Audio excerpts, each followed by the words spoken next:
Hey, what's going on? My name is Coach Lee Hopkins. My pronouns are he, him, his, and you're listening to the Patterns of Possibility podcast. This is a podcast dedicated to helping you replace harmful patterns with new possibilities. In each episode, we'll explore topics that inspire you to be yourself, live your truth, and make lasting friendships.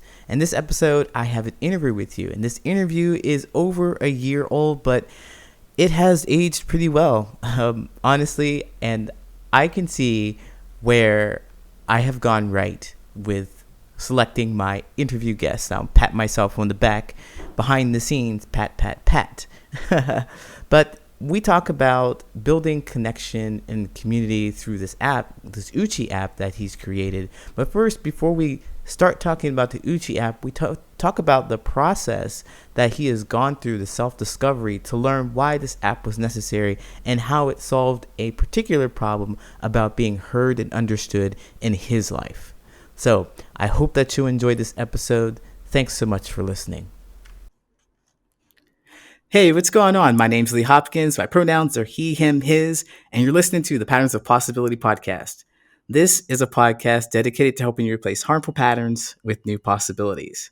In this episode, we have an interview. I think I say it just like that every time. We have an interview. So we do, though. I have a guest here who has really an interesting story to share. Interesting. I'm very excited to introduce him to you. Just kidding. I don't do that. I'm going to let him introduce himself. So, Kevin Strauss, please tell us who you are, what you do, why you're here. Hey, Lee. Well, thanks for having me on your show. I've had a chance to listen to some of your previous podcasts, and I'm loving it. So I'm hoping your audience is going to love this conversation as much as I've loved the ones you've had in the past. I'll follow your lead. I'm Kevin. I go by he, him. Those are my pronouns. And basically, it's funny. I consider myself your pretty typical American.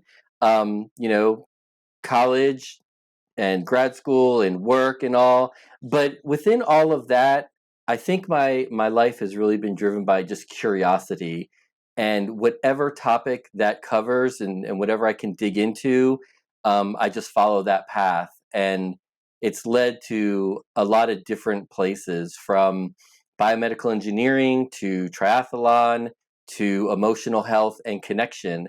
And that's really what I'm focusing on now, is this all important basic human need of love, connection, and belonging. Man, that is fantastic. I got thrown off, completely thrown off because you said I'm a typical American who also does biomedical and engineering, biomedical Mm-hmm. engineering too. Like Mm-hmm. that doesn't sound very typical. That sounds right. that sounds like you are very curious and I think really smart to put that stuff together. But that doesn't stop you from wanting and sharing the basic human need of connection, right? Right. Yeah. Right. So And the interesting thing is how all that work, all that school, for mechanical engineering and then a master's in biomedical engineering, all that problem solving um, experience, I really feel like that's what has led me to this idea of emotional health and human connection, and just how important it is for us human beings. okay, I understand that. So you have a great set of problem solving skills. Hmm. Excellent. What is the problem? Well, it's funny. I think the problem first, it's my problem, right? Like, I'm trying to solve my Yeah. problems, and Yes. and and I feel like my problem um, is very similar to most people's problem. Um, and I think we'll probably get into this in a lot more detail. But the problem, wow, I don't want to just give it all away, but really, I think the problem that humanity is struggling with, this is where I have landed, is is with this need for love, connection, and belonging not being met. And when a basic need is not met, then we'll do basically anything possible to ease the pain of that need not being met or to try and meet that need in some other way. And that's where our behaviors come into play. And and that's basically the first pattern probably that I noticed in myself that set me off on this journey for connection. Yeah. So that definitely sounds familiar to me. That's why I'm doing this podcast in the first place, looking for a community, looking for connection, trying to understand what these things really mean. Mm-hmm. And I've discovered that, I mean, just talking about it really helps facilitate it. Let's get started there. So Mm-hmm. you said meet the need of we have to meet our needs if we're not getting the love, connection, and belonging. And that also sounds very familiar because I used to drink a whole lot. I used to drink Mm-hmm. to just kind of not have to deal with anything else or escapism, do a lot of work, or I'd play a ton of video games, things like that. So now that I'm not feeling that way, I feel a lot better and I'm able to understand this love and connection. So I wonder, is this part of your story as well? Like, how did you meet these needs to get love, connection, and belonging?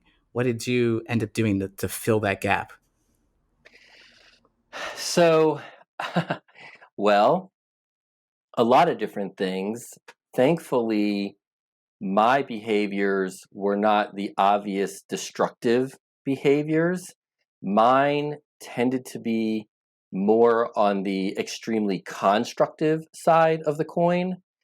And what I always say is the more extreme the behavior, the deeper the emotional pain. And I distinguish from emotional and mental. Those to me are two different areas of health. They interrelate, but mental health is different than emotional health, which is different than physical health, which is different than spiritual health. They all interrelate, but they're all different. And if they're not nurtured, that's when we really, if any one is not nurtured, we will really struggle. Hmm. So I didn't exactly answer your question right away, That but yeah. I would say that's all right. I will ask it again.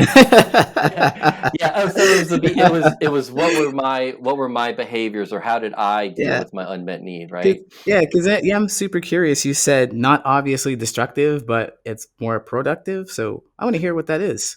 Yeah, yeah, constructive. I use constructive Constructive. and destructive as opposed to positive, negative, good or bad. It's sort of a judgment. But I think of it as is something adding to your life or is it taking away from your life? So the kinds of constructive behaviors that I would participate in, one, going to school, college for engineering, which is, you know, tends to be one of the more challenging degrees to earn in college.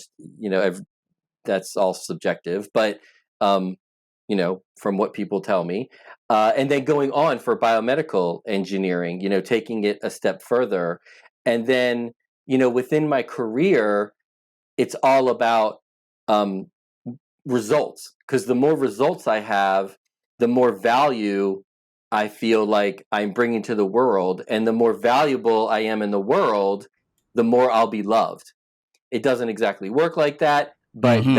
that's how my brain has been using it. And to show you how extreme that can be is through my career at this point now, I've earned 77 patents.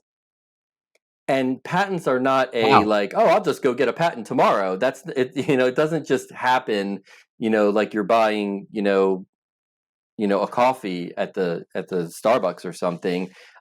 It's a lot of effort, a lot of work, and a patent, has to be innovative. It has to be unique. It has to solve a problem, and you don't just do that on a whim. And I've now earned 77. It's kind of extreme, I would say. Now it's Uh, good because a lot of the patents help people, right? Because they're typically implants for spine surgery or instruments to be used in spine surgery, and that's all good. It's very constructive, helping people, helping save lives and improve quality of life. But you don't have to get 77 patents to be valuable as a person. Yeah, because I don't have one patent, and I think I'm valuable as a person. And you are. You absolutely are. uh, Yeah. yeah, so I get it. You were really looking to make it seems like a mark on the world because you wanted to share your expertise and feel good in doing that because at the end of the day, the more people who know you and are affected with the things that you create, the more love you will get back. Is that what you were? That's the idea. Again, this is Yeah, all done subconsciously. I've of only figured course. this out in the last couple of years. Um, but yeah, the more valuable I am to the world, and also my need to be seen and heard and understood. Again, those are all just different ways of saying my need to be loved. And Mm-hmm. that's Absolutely. really what it all comes down to is our need to be loved. But I mentioned in my little intro, the idea of also being a triathlete. And I've been doing triathlon now for like 20 years. And you don't have to do triathlon to be physically healthy or physically fit. It's kind of extreme, right? To swim, then bike, then run. And on top of that, to do the Ironman triathlon, it's the now it all seemed like a natural progression for me, but looking Mm-hmm. back on it, that's my way of escaping whatever I don't want to deal with, which is my Right. feelings, my Mm-hmm. painful feelings, because after you've done that much exercise, you're just too physically tired to do anything else, so Right. you're not going to deal with your feelings. So that's another way of escaping, right? Yeah. But also, doing a triathlon, doing a half Ironman, doing an Ironman, then to be seen or maybe looked up to or admired by others in society because, not everyone does an Ironman triathlon. But Yeah. Not. again, you don't need to be a triathlete to be physically fit and healthy. Yes, I understand what you're saying there. Because I really am impressed with that. I'm impressed with people who can run marathons. That is something that impresses me just in general. Maybe even like 10 miles. That whatever. I'm lazy. No, It's just I mean, 10 miles is no joke, I mean, I would struggle to run 10 miles right now.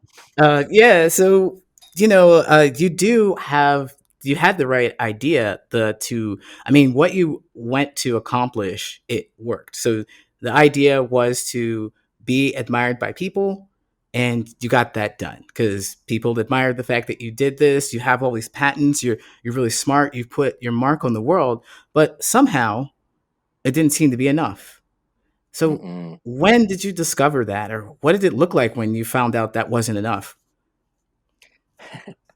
Well, Lee, I feel like I'm still discovering it. Like every single day, there's another layer of this Hmm. onion that's being peeled back. Um, but when I look back, when I really start to look back, um, the first pattern that I noticed in myself was in my late 20s when I would just go from relationship to relationship. Like none of the relationships were working out.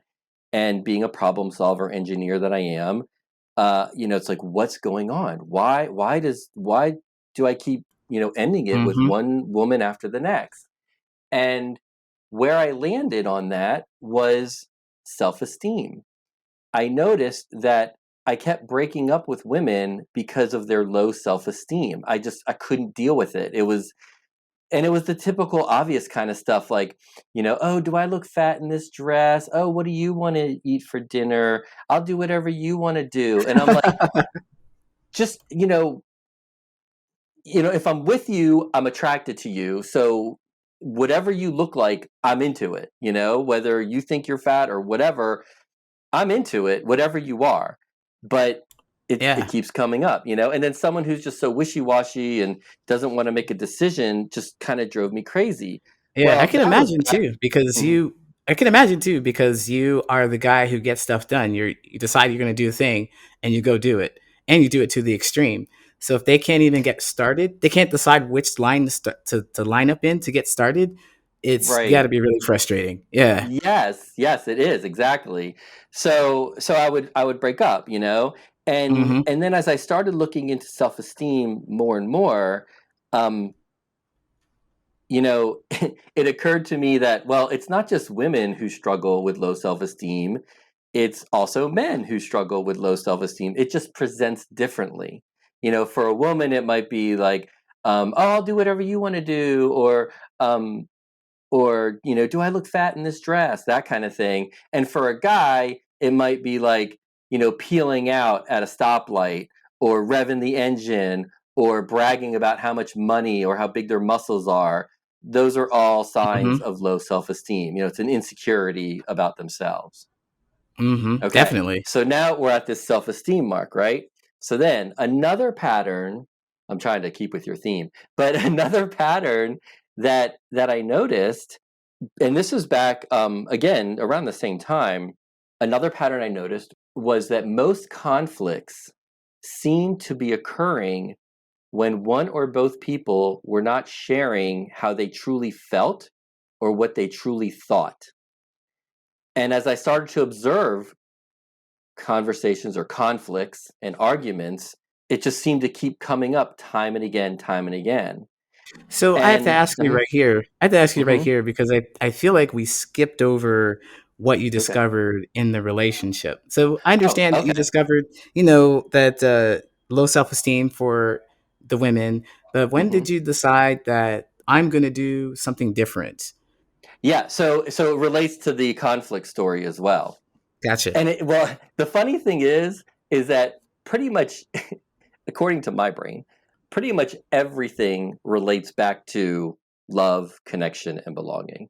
Like everything. So we've got the low self-esteem issue, and now we've got Hmm. conflict issue.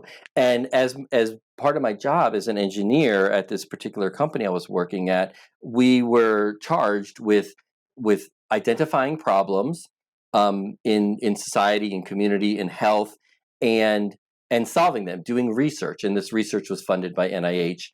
Um, and we would win grants and do this research and explore things. So I noticed that conflict was causing a lot of problems in families, especially families with teenagers, and people weren't sharing their true selves. And I thought, what if there was a way to help people just express themselves and be heard? And as I started doing the research to create this grant, I stumbled upon, again, Maslow's hierarchy of needs, Okay. which Yeah. actually it's Maslow's theory of human motivation, and the hierarchy of needs is just something that some marketing people came up with years later, because the hierarchy is not Maslow's. But anyway, that's beside the point. Yeah, we do have these needs for human that drive our behaviors. And and the problem with the hierarchy in the pyramid is that we seem to believe that first you have to do your physiological needs, food, water, shelter, then comes safety and security.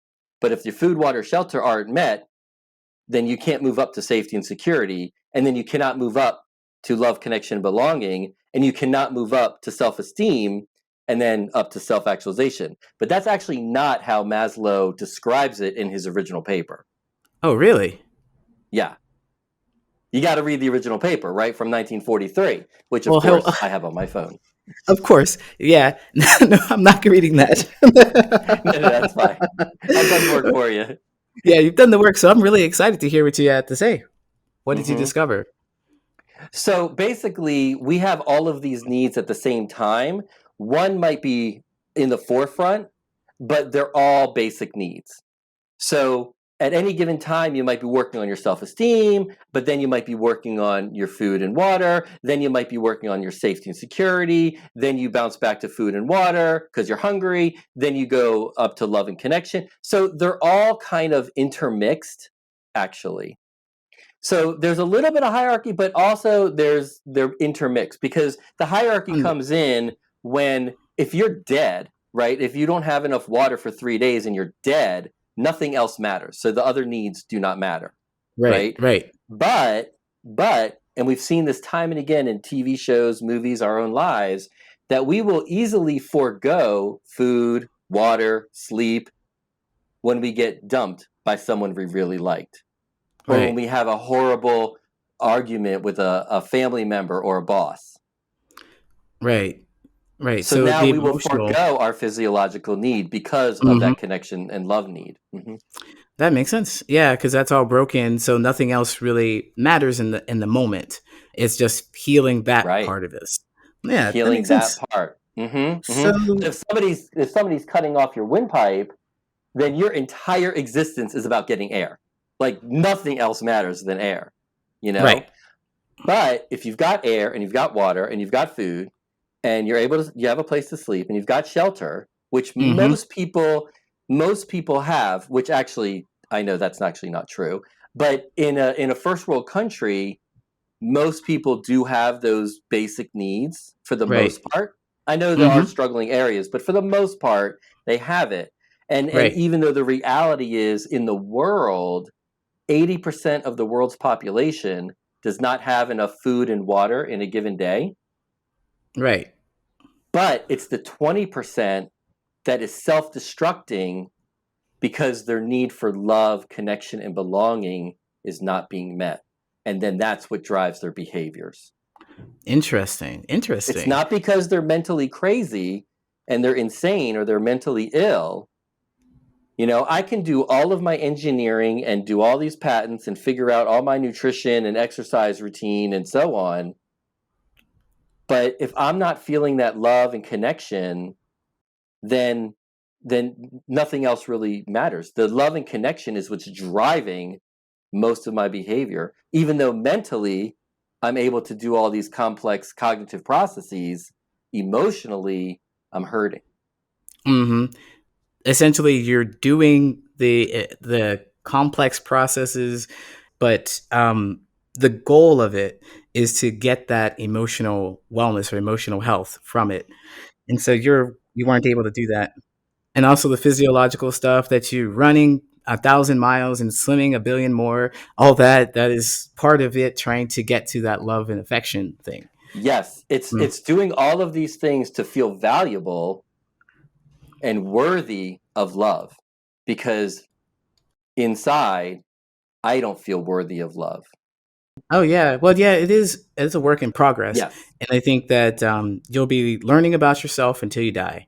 And I know Yeah, which every is day. fun, right? That's Yeah. all part of the fun and that's part of life. And the whole idea of health and well-being is, it's never a one-time effort, right? Right. You can't just Hmm. you can't just have a great night's sleep once and you're done with it.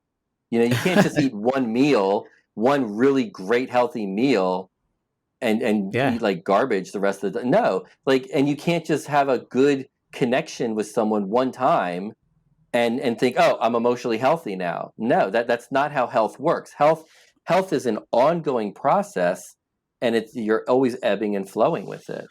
Yeah, absolutely. I mean, that's absolutely right. You have to continue on, and that's what we do. That's our meaning, that's our life, that's our motivation.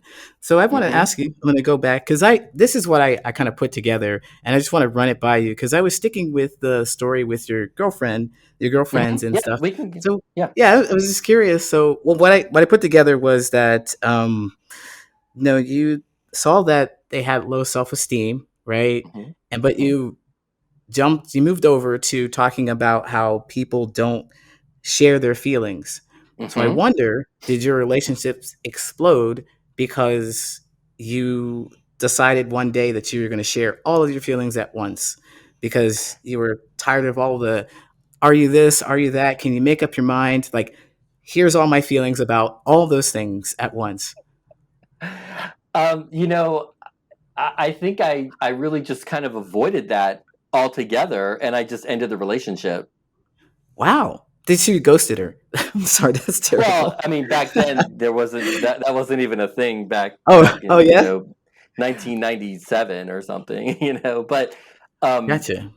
right? I mean, or 2001. That just there were no Yeah, yeah, smartphones or anything. Um, yeah. but but but yeah. But what I noticed was that I'm recognizing all of this low self-esteem in partners, and I'm thinking I've got great self-esteem. I'm proud of this. I'm proud of that. I've done this. I've done that. I think I'm great. I've taken these tests for self-esteem. I'm like off the chart. that's all just a cover up. And it took me another 15 years to figure out that I struggle just as much with self esteem. It just presents as like overconfidence, Uh-huh. but I it's see. actually a cover up for my own self esteem issues. And then, and I'll tie this also back to Maslow's work, is self esteem is a different area from love, connection, and belonging. And we know that it's not a straight hierarchy, it's not a linear progression, but what I've come to understand is that you can't just give someone self-esteem, right? You can't give someone a gold star on their report, or tell them how, wonderful they are and how beautiful they are and how athletic they are, and think, "Oh, you should have great self-esteem. You're a wonderful person." That doesn't work. So what I've come to understand, or what I believe anyway, is that it is our need for love, connection, and belonging. It's that support system that if we do not have it, we are going to desperately struggle to build our self esteem. So here's a little bit about how I think that works. And Mm-hmm. this is just, Kevin theory at this point. But Okay. basically, when you do something, you try something new or whatever, and you do well, then you celebrate and you're happy, you feel good, and your support system, I'm air quoting, your support system, your friends and family celebrate with you. Woohoo, yay, Lee did it. He's great. But when Yay, you thank you. right? But when you try something and you fail, it feels terrible, right? You didn't get a goal in soccer. You cracked the notes when you sang a song at the school play. You failed a test. I mean, geez, I don't think I went through a semester in college where I didn't fail at least one test. And you feel Right. bad about yourself. But if you have a support network who truly loves you and values you, then when you do fail, they're there to console you, and they'll be there for you. But unfortunately, too many people don't have that. Too many people, when they fail at something, and I'm talking about kids, I'm talking about like Oh under yeah. 6 years old, or under 10 years old. When you fail, too often a parent will say, "Well, you should have never done that anyway. You're not smart enough to do that. You're not strong enough to do Oh that. You're yeah. not pretty enough to do that. You're not athletic enough to do that. You shouldn't have Mm-hmm. even tried." And then it only takes a few failures and reactions like that, you're not even going to try anymore. And if you never try anything and succeed, you're going to really struggle to build your self-esteem. Yes. Yeah, that sounds very familiar to me. I talk about confidence, direction, and resilience, and confidence is Mm-hmm. definitely the first pillar. You need to get confidence, and there's some ways that you can do that, and it's really helpful when you have a support system, especially when you fail, because those things really they're really difficult to get out of if you can't Mm-hmm. see that you can try again and that there's a new day for you, and Mm-hmm. there's a reason too, because there are people who support you and they cherish you. So, Mm-hmm. And they're still going to love you even if hmm you do fail. But unfortunately, too many people don't have that. I mean, I've been witness to so many interactions between parents and their kids, whether it's, out at a grocery store, at a restaurant, in my own family, like extended family, uh huh, where the parent is berating the child in front of everybody. yeah, And, that's how am I going to ever amount to anything if I don't even get love from the person who's supposed to love me more than anyone, my parent, right. my It's family? a it's a And scam. It's that, a it's a scam. It's a scam, right? it's It's yeah, and that causes pain. It yeah, doesn't cause mental pain. It causes emotional pain. And it's right, when that basic need is not being met that causes pain. And a yeah. human will do anything to avoid or ease their pain. Oh So in the yeah, absence of knowing how to connect, they turn to behavior. oh yeah. So then behaviors like destructive and constructive Yep. behaviors, like those kind of Yep. things. Yeah. Yep. So You there's could be a a heroin addict, or you could be, Steve Jobs. yep. Yeah, just something to do. Basically, you need something. something to do. Yeah, to fill that gap. Yeah.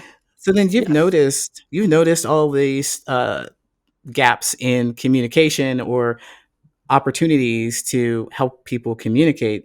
And Hmm. so I'm going back to the relationship thing because Hmm. I feel like we move away from that. We move away from that Well, a little bit. yeah, we'll bring it back. We moved away from it a little bit because the thing I want to get is that the driver behind this whole thing, and sure, you see other people suffering. It happens. I mean, we see other people suffering. You know, Mhm. I I see people asking for change all the time, and I'm like, well, I can't do anything about this, or I can't do anything about that. But I'm not going to dedicate my life to making their life better. My Mhm. theory is that when you grow up, you treat the person that you were as a kid, especially when you have all the intelligence and the know-how and the drive to do those things. You kind of treat the problem that you had as when you were younger. So that's what I'm actually Right. doing. The patterns of possibility was is facilitating connection because I didn't get that, and I want to make sure other people get that. And Mhm. so I wonder if that showed up like you didn't get that. So you didn't talk about, being a kid, but I see that Mhm. in the connection with your partners. You didn't really get that because you were both on different pages. And so you kind of stepped Yeah. away and just like, yeah, I don't think this is like this was for you to create something to help facilitate connection for you, right? That's Yes. what I'm thinking. Yeah. Yes. So just to try and to button up the relationship part for you, just because I feel like I'm not trying to avoid it, I'm just sort of trying to create the whole picture here. But really, I I with the relationships back then, I yeah. wouldn't even go near the actual feelings at this point. I would Wow. just I would just get out of the relationship and don't get into another relationship with someone with low self-esteem. The reality of this, 15, 20 years later, figuring this out, Mhm. what I think is going on, I'm pretty darn sure, is the whole like attracts like. So Uh-huh. I'm attracting women with low self esteem because of my own low self esteem. Gotcha. Yeah, yeah. Okay. And then, in order for me to subconsciously try and build my self esteem up, because I'm not getting the love and connection that I really need, and I'll get to that in 1 second, um, to try and build my self esteem up, I get another patent. I do another triathlon. I go on another Ah. big backpacking trip. I just find another woman to date and then and that in a month. And that's my cycle. That's my pattern. Do more things in my life to show that I'm valuable to the world so that I'm valuable to a great woman. Mhm. But deep down, I am totally struggling on this need to feel heard, to feel seen, to feel valued just for being Uh-huh. me. And Right. that's where I am with the connection now. And you mentioned, childhood, and it all goes back to childhood. And I'll give you a quick little example of how it would go in my family. So my parents are wonderful people. I always knew that they loved me. They always supported me. But they also criticized every single thing that I did, and they neglected me all the time. So a emotionally neglected me. I mean, physically, I had, food, water, shelter. I was alive and everything. So physically, those needs You were were met. alive. Yeah. But emotionally, I was not, those needs were not being met, even though I knew that they loved and supported me. But if I would come home from school and I would say, and my mom would say, "How was school?" I say, "Fine, but I have a report to do, or I have a composition to write, about, I don't know, about, my favorite vacation." And I would tell her, I was like, "Yeah, this is the assignment. I got to write a whole page on a vacation that really meant a lot to me, and I'm really stressed out. I don't know what I'm going to do. I can't think of anything, and I'm just stuck and I'm lost." My mom's response would be, "Oh, well, when I was a child, I had to write a composition one time, and it was only supposed to be one page, but I ended up writing 2 pages, and it was so good I got an A on it, And my teacher gave me the A, and she was so happy with me that she asked me to read it in front of class. So the next day I read my paper in front of class, and all the other kids cheered me and they congratulated me and they told me how wonderful the story was. So then later the principal gave me an award for being such a good student. And then that turned into, and she would go on for 20 minutes about her story about writing a paper, when I'm Wow. the one with the problem that she completely ignores. And also, I think makes it worse because she set another bar for you to get to jump over. Wow, You're she right. You're that right. So all of then that. she's telling me I'm not good enough, which means in translation to a child's brain, but really any brain, is if I'm not good enough, that means I'm not worthy of love. And Right. love is a Hmm. basic need. So this neglect, and not even just, it's not being acknowledged, not having my feelings validated, like Hmm. ever, Yeah. that causes pain. That causes stress. That causes your body to release ungodly amounts of cortisol. And when you have cortisol, going through your body this often, right? Yeah. Then it changes your brain chemistry and other chemistry in your body. So what my whole point of that is that when we shame, judge, degrade, or neglect somebody, it causes emotional pain, and that's trauma, that's emotional trauma. We say, oh, you're so sensitive, or put on your big boy pants, or suck it up, or we're just giving you a tougher skin. No, we are harming children and adults. I mean, it happens in the workplace, it happens in school. We're harming people emotionally. We're giving people the message that they're not worthy of love. And when you are constantly not feeling worthy of love or not feeling loved, and again, love, connection, a sense of belonging, when you constantly feel that way and you're in that constant pain and you don't know how to get that connection, that's Right. when you turn to behavior. And we see Yep. it all the time: drugs, alcohol, video games, you name it. Whatever. Just anything to, just Anything. anything. Work. Yeah. Work. How many workaholics are there? We turn to Yeah. food. I mean, how many people eat their feelings?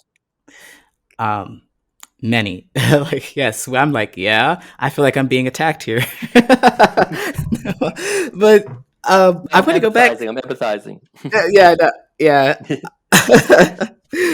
I appreciate that you came back to clean that up to make sure that I didn't Did it like make feel. Yeah. sense? Yeah. I mean, like the feeling thing. The Mm-hmm. feeling thing. Anyway, I Mm-hmm. wanted to talk about your emotional and mental health. Now, a Mm-hmm. little earlier, you made a distinction between the two, and you talked a whole lot right now about emotional health. So, what's the Mm-hmm. difference between the two? Because I would listen to that and think, well, that's mental health. You're being mean, you're hurting their feelings, you're damaging them that way. So, what's the difference between those two? Yeah. So the definitions that I use are a little different than mainstream. So I think of emotional health as a person's ability to give and receive love. And by love, I mean love, connection, sense of belonging. So give and receive love. Whereas emotional intelligence is a person's ability to recognize, understand, and manage their emotions. Giving and receiving love is different than managing your emotions. Okay. And mental health, I see mental health as a person's ability to think clearly, focus, concentrate, perform cognitive tasks. And there are times when you're so upset because your boss just yelled at you, let's say, that you can't even concentrate on your work. So now your emotional health was so compromised that it impacts your mental health. Another quick example of that is um, school children. A lot of children struggle to focus and concentrate in class because they're coming to school emotionally traumatized by their own home environment. Hmm. And when your emotional brain, it's called amygdala hijack. So the amygdala is in the brain. So all this is actually occurring in the brain, but just because it occurs in the brain doesn't mean it's not emotional, right? I mean, we go to the heart for emotion, but it's actually happening in your brain mostly. I Right. mean, there's your gut stuff, but anyway. We know from the neuroscience that 95% of your actions and behaviors are driven by your subconscious mind. which is where your emotions are rooted. And Yeah. only 5% of your actions and behaviors are coming from your conscious mind, which is Mm-hmm. where your cognitive process, it's your frontal lobe, where your cognitive processes are happening. So we seem to think as humans that we can think our way through everything, our mental ability. Yeah. How's that working for us? Well, not well. Not well. not And not and I'm well. sorry, but Freud was basically wrong. I would go straight up for, and actually we already know that most of Freud's theories have all been proven wrong, but we're still Hmm. following Freud's, psychoanalysis approach to modern psychology, psychiatry. And so, what was that the psychoanalysis approach that you're talking about that we focus on? We're still using. That's That what I our brain understood. is broken and we need to be able to think our way through our problems and Ah, think our way through. Come on, Lee. You know it's not good to be drinking that much alcohol every night. You know yeah. better than that. Stop drinking. Just make yourself stop. You can stop. Yep. I How does used to that tell work? people that. I used to tell people when I smoked cigarettes too. I'm like, yeah, they're Hmm. gonna like, you're gonna die from that. Yeah, I am. And I continue Hmm. to smoke because, yeah, of course, I mean, I know that's gonna happen, but I still have that need to do the thing. So I'm going It's to do it's it. yes, It's and not and for rational. you, it may not. It's a survival mechanism. Yeah. That is what you found worked to survive your environment. Mm-hmm. So it's not a broken mental process. Your brain is not broken. You're not a bad person. You're Right. not weak. You don't have horrible self-control or willpower. You just found a way to ease your pain. It just so happens that that way is fairly destructive to your physical existence. Yeah. You just adapted to your environment. You So adapted. I did triathlon. You smoked cigarettes and drank alcohol. Whatever. yes. It's all the same. I have to laugh at that because the juxtaposition of two, like you did something really constructive and I was like pretty destructive. but Right, but there's look, no judge. but Just but it's see just how many funny. people burn out. Yeah, yeah. I mean, but that's the thing. And I Hmm. coach triathletes too. I coach endurance athletes on the side, and I can't tell you how many people in the endurance athlete community or CrossFit community or bodybuilding community, um, any of these extreme types of activities or taken to the extreme, that the Hmm. person like, oh, thank God for triathlon because it solved my alcoholism problem or it solved my drug addiction problem. But then they went so obsessive with the triathlon, and that can only be done for so long because what typically happens is you get injured or you burn out. And now, what are you going to do to deal with your pain in your emotional trauma that you haven't dealt with? Mm. You end up usually the next step is you go back or you go one step further to like depression. Oh wow. Yeah. That's usually a place that people go. Yeah. So emotional health and emotional intelligence, mental health, those are all Hmm. three things that are different. And so Yes. the people that you're talking about just a moment ago about the triathlon, the people who get pretty obsessive about something, they need more emotional health. Is that where we're going with that?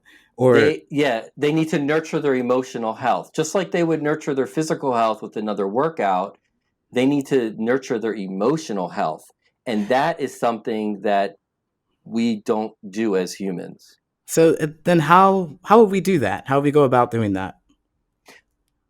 Any way that you can connect, it's like what you talk about a lot is however we can authentically connect, love, have a sense of belonging, find community, and feel truly heard and seen and valued.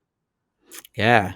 So That's what nurtures our emotional health. And then when your emotional health is nurtured, your behaviors naturally improve because behaviors are only symptoms. behaviors are only symptoms. I like that. Yeah. So emotional health and connecting with other people. Back to where we're talking about what we really think and feel. You said that that was Yes. one of the key things that was missing from a connection is talking about how we really think and feel. Can you tell us a little more about that? Yeah, absolutely. I think one of the biggest problems in with humanity is that, we don't really share how we're thinking and especially how we're feeling, and it's basically conditioned out of us almost from day one of life. Yeah, definitely. I'm thinking about, when you're a kid or you're a baby and you're crying, like, stop crying. You're crying so much. You're just trying to That's get your needs exactly met. it. Yeah. That's exactly it. And we do it even on day one. A baby's crying. What do? We say, shh, shh, you're okay. You're okay. So we're shushing the child. We're telling that child, do not emote. I don't want to hear you emote. I don't want to hear you cry. And then we Mm-hmm. add insult to injury by saying, you're okay. We're telling that child how to feel. You're fine. Mm-hmm. So what we could be doing instead is saying something like, I hear you. I'm here for you. Ah, Just something yes. simple like that. And just be there with them as they cry. And that's it. That's all. Yeah. It definitely is more validating and connecting, and they will calm down themselves because they can feel that energy. I mean, you're the parent after all, you're Oh, close I to just got them. chills. Yes, you Yeah. got it. All of You that got it. stuff. Hmm. So, because we are having trouble connecting with other people that's telling our Hmm. truth, our thoughts and our feelings to each other, social media has gone crazy. We exaggerate this and that. We try to be people that we're not. Definitely inauthentic. And you have come up with something that is a solution for that. Can you tell us about that? Yeah, absolutely. Because there are definitely some valuable elements to social media, but also look through your feed on Twitter, Instagram, Facebook, and look at all of the posts that people make and how few engagement there is on most posts. Right? Most posts on Twitter don't have a single reply, retweet, or whatever they do on Twitter. You know, I mean, most posts don't have any kind of engagement. So we're all screaming to be heard. We're all screaming to be seen. It's this huge Mm, competition just to be seen. And social media is a great platform for that. But most people still don't feel seen. And we have enough research showing how detrimental social media is. So, yeah. what I've done is, again, I'm not against social media, but I think there's another way that we can use the internet to really help foster authentic connection. And that's with this app called Uchi that I created. That's spelled UCHI. And Uchi, the Japanese pronunciation is Uchi, but I just say Uchi. And in Japanese, it means in group or inner circle. So the Uchi app, it's not a social media, but it is a social platform. Because whatever you do on Uchi, only your Uchi friends have access to what you do on Uchi. Nobody else. There's nothing public about Uchi. You can't search for a person. That doesn't even exist on the platform. The only way to invite someone into your Uchi, to your inner circle, is to know their email address and invite them by email. Oh, That's the okay. only way. And just another quick little tidbit is you can only have up to 50 friends in your Uchi network. Because the reality is, and the research is there, that a human being can really only maintain like 100 to 150 relationships at a time. Mm-hmm. That's in the research. So we just landed on 50 for now. Maybe it'll change in the future. But most people I talk to are like, I don't even have 50 friends that I want to invite. Right. Yeah, I certainly don't. I And certainly that's don't. the point. And that's the Mm-hmm. point because it's the people who matter most to you that have the greatest impact on your emotional health, Right. right? So if you have a great conversation with a stranger, at Starbucks, that's awesome. That's a great thing. But if they reject you and they don't want to engage with you in a conversation, you don't really care because you don't really know them. But if you try to engage a family member or a parent or Mm-hmm. a partner, you try to engage them and they reject you, it really hurts. And that's your Yes. emotional health being harmed.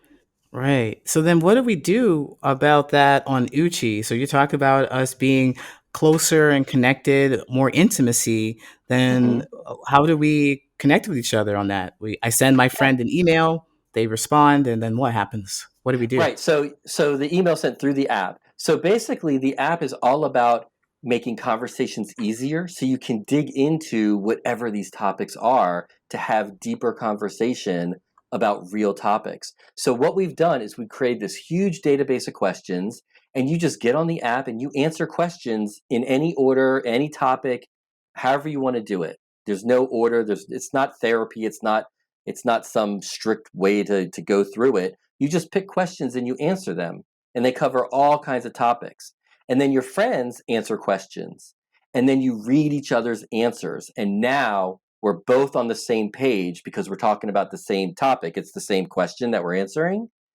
And we also need to be sharing to a comparable level of depth or intimacy. So I kind of went a little out of order there for Uh, you. So let me explain. okay. So, what I think is needed for real connection to occur is that one, both parties need to be talking about the same topic or subject matter. And two, they need to be talking to a similar level of depth or intimacy. So if you come home from work and your spouse is there and your spouse is like, "Hey, how was work?" And they're like, "Oh, it's fine, no big deal, I'm tired." And then they say, "Well, how was your day?" And he's like, "Oh, I did this, I did that, and then I went here and I went there and I did this." That's a disconnect, Oh right? We're yeah, not we're definitely. not on the same level. So we're not going to feel the connection. I used to do just that. I wouldn't know what to say because I've never really been asked. All it is just, oh, well, my day was a regular day. I wasn't paying attention to anything I was doing at all. So now I talk about the food I had, and how long it took me to cook it, where I got it from, all this stuff. Just talk about the normal things because it's a surprise, but your friends and your close connections want to hear that. They want to know They do about you. want to hear it. And Yeah. and as you talk about it, you start thinking of more things. And as they're listening, you feel like, wow, they're really listening to me. They must love me. And it Hmm. feels good. And then they add to it, and then you add to it. And now you get this huge oxytocin release, and it feels great, and you're bonding. That's connection. So that's Yes. what we're trying to do or that's what we are doing on Uchi, because you answer a question, I answer the same question, and we read each other's answers, and now we can have conversation all in writing, on the platform. We just have conversation, and Nice. it's just an amazing way. When it's only the written word. There's no pictures, there's no video, there's no audio. And there's no like button. So your it's all an opportunity for you to articulate and share, and you have time to do it because it's the written word and you do it on your own time. This isn't a Hmm. text message back and forth. This is, Yeah. you just submit an answer, you submit a comment, and they can read it. The one big rule on Uchi is you cannot read someone's answer unless you've already read unless you've already answered that question yourself. Yeah. You don't want it to be kind of lopsided or what Exactly. offside. Yeah, you don't want that to happen. That was where I was gonna interject and ask that kind of Okay. question because we talked Mhm. about the emotional intimacy level. Asking how your day was, it was fine, versus here's everything I did for today and last week. So how do you Mhm. like monitor that? How do you have a something to help them connect better? Well, it's the questions, by asking questions that probe what we like to say is just below normal surface level conversation. Ah, Surface okay. level conversation is, how was your day? What'd you have for dinner? Are you going to be working late tonight? Oh, did you catch that football game last week? Oh, that was a doozy. That's fine, Yeah. but that's surface level. Mm-hmm. Some of the questions, actually, I'll bring up the app right now, Oh, um, fun, on my fantastic. phone. Well, not for you, but for me, because I'm not sharing my screen right now. Oh yeah. But I'll just read a couple. They're all over the place. Here's a question: if you could change anything about your personality, what would it be and why? Mm-hmm. Okay. Another question: what are your hobbies? Go anywhere with that. Another question I had, for an experiment I did after George Floyd was murdered, was, how do you identify? Mm. Go for it. However you want to identify, just let me know. Just like you allowed me to introduce myself today. Yeah. How, Yeah. how do you identify? How do you want me to know you? Fantastic. That's definitely validation right there from the very beginning. who are you? Who do you identify as? So I can follow your lead. I really like those Yeah. questions. They're all about making the values connection. Where do you spend your time for the hobbies and just getting to know other people on a not too death level. Like you're not asking for emotional traumas. You're not asking for those kind of things. That's way too much. We just Way too wanna much. we just want to be friends with each other, closer than acquaintances, but not each other's psychologists. Oh, absolutely. No, you're totally getting it. And we really avoid those controversial questions, like how do you feel about abortion, or what's your like that's not what Uchi's about. Uchi's Hmm. just about having an opportunity to share your perspective on the world and be heard by the people who matter most to you. I really like that. I like that. That sounds very beautiful. Yeah, it sounds very beautiful. So, um, you've mentioned to me that Uchi is available, and I'm very excited. I know exactly who I'm going to invite on it. I've got five people in mind. So I'm going to ask them if they'll go for it. I really hope they do because I really want to connect with them as a coach, as a friend, and just everything. So, Yeah. That's what yeah, it's there for. We just want to provide a tool to help you in your life, however you want to use it. yeah, we currently have a group chat, but it is kind of it's all over the place, It's It's all hard over to the keep place. track of the conversations, right? But Yeah. On Uchi, for example, let's say we both answer the question, how do you identify? Well, and we're friends on Uchi, so we can see each other's answers. So I can make a comment on your answer, and you and I can have a whole conversation under your answer to that question. Wow. Okay. But then you might comment on my answer to the same question, and you and I can have a whole conversation under my answer for the same question. And it's all very nice and, siloed. So it's easy to get back to. Yes, beautiful. Because I know that in text messages, we have two different conversations going on at once. It just always happens. At least two Hmm. different conversations. So It's that's really hard to keep track.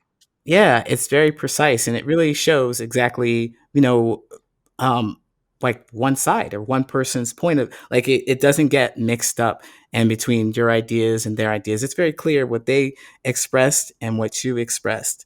Yes.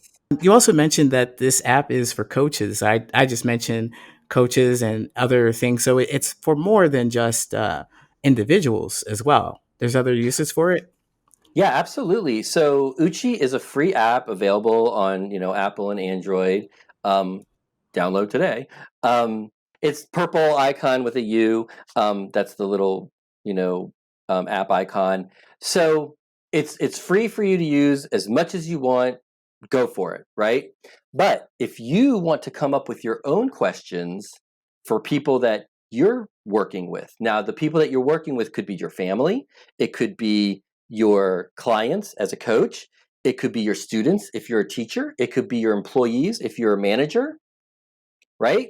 And it's a way, and then you can come up with your own questions and get the group having conversation and connection that doesn't interrupt their day. And in fact, it can even Hmm. be part of whatever exercise and activity you're doing anyway. Like if you had a topic of the week for your clients, your coaching clients, then come Right. up with 4 or 5 questions specific to that and specific to your clients. And nobody else has access to what you do. We call this an Uchi tribe, and even your Uchi friends do not have access to your Uchi tribe activity unless they're Hmm. in the Uchi tribe. And Hmm. anyone in the Uchi tribe does not have access to anything else you're doing on the platform. It's only what you're doing in that tribe together. So it's very, Fantastic. very private. Yes. And in a day and age like this, we absolutely want that. And privacy will allow us to feel more secure to share what we want to share. So Exactly. I really heard this example of, or the idea of having your uh, s- having managers use this to connect with their employees. As my job has just become remote permanently. So I know that must have happened for a lot of people. And so this would be a great way to connect with us, keep us connected so we can actually talk to each Absolutely. other. As some people Because have been hired, I have no idea oh, who they sorry. are. Go ahead. Go ahead. Oh, I'm sorry. I totally interrupted you. My I apologies. don't have any more words. Go ahead. I'm fine. See, this is why Uchi is actually good for me because it's hard to interrupt someone when you're just writing on your own. But when you were verbalizing, I interrupt, and that's me being a bad listener, really. But I get excited, so that's my only excuse. But it's Yeah. still not an excuse. It's still bad, Kevin. Bad Kevin. Um, and now I lost my train of thought. So and it's a different kind of platform than a Slack channel or group message or Google Hangout or Facebook page. It's totally private. There's no advertising, and you guide the conversation as the Uchi tribe leader. You would guide the conversation with the questions that you ask. Yes, that's fantastic. Go out and grab Uchi. It's available right now on Mhm. Android and Apple platforms. So find your friends, not strangers. Thank you so much for coming on. You have a wealth of information. I really appreciate the scientific approach that you have. Sometimes people will look at things like this and think, well, it's all about emotion, but actually there's science to it. And there's a reason why we feel the way we do and think the way we do. So it is refreshing to have that point of view, as well as the human part that you talked about, how it really affected you in your life. So, can you tell us where we can find you? Yeah, absolutely. And thank you for seeing both sides of that because ultimately, you know, all this science and my intellectualizing of of this and getting to Uchi is really just my way of little Kevin saying, screaming, I just want to be heard. Just listen to me. And that's what I wasn't getting from my parents. And that's what Mm-hmm. spun out, through, I'm almost 52 years old now. So I'm still dealing and I'm still working on this. But anyway, if you want to get in touch with me, I'm more than happy to connect on LinkedIn. I think you'll probably have the link in the show notes. And Absolutely. also through uchiconnection.com. That's our website. And you can just go to the contact page there and I'll see that. And I really would love to have you back again as a guest. Want to talk more about Maslow's? I've got ideas and thoughts already. So I wrote a bunch of stuff down. I'm really excited to explore these. You said spiritual health and some other health, I think, some other things. But you said a bunch of things, and I think it'd be great to unpack them. So thanks again for Yeah, coming. that'd be Really fun. appreciate it. Yeah. So Thank we'll you, talk again Lee. I soon. really appreciate you. Thank you so much. Take care.